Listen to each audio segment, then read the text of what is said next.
Hello friends, welcome to knowledge share. కుంభకోణం నుంచి ధారాసురం వెళ్ళిన తర్వాత అక్కడి నుంచి ఇంకొక 2 టెంపుల్స్ ఉంటాయి. పత్తీశ్వరం అలాగే స్వామిమలై.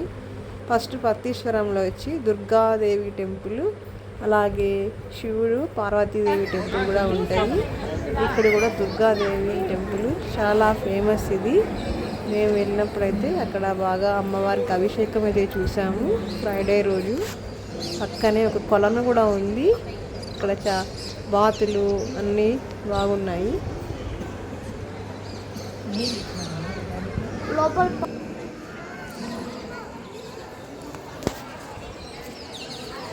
ఇక్కడ అమ్మవారి దుర్గమ్మ పూజ అయిన తర్వాత మనం ఇలా దర్శించుకొని అలా మనం బయటికి వచ్చేసి తర్వాత సుబ్రహ్మణ్య స్వామి 6 ప్రసిద్ధ క్షేత్రాలలో ఇంకొకటి ముఖ్యమైనది Swamimalai.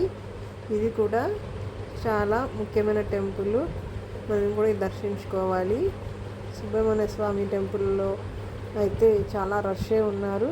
So special entrance 100 rupees అయితే ఛార్జ్ చేశారు ఇక్కడ. సో ఇక్కడి నుంచి పైకి వెళ్తే కొండపైన ఉంటుంది. ఇది స్టెప్స్ కొంచెం ఎక్కాల్సి ఉంటుంది పైకి దర్శనం చేసుకోవడానికి. ఇక్కడంతా సుబ్రహ్మణ్య స్వామిని హరోం హర హరోం హర అని. So thank you for watching. Share.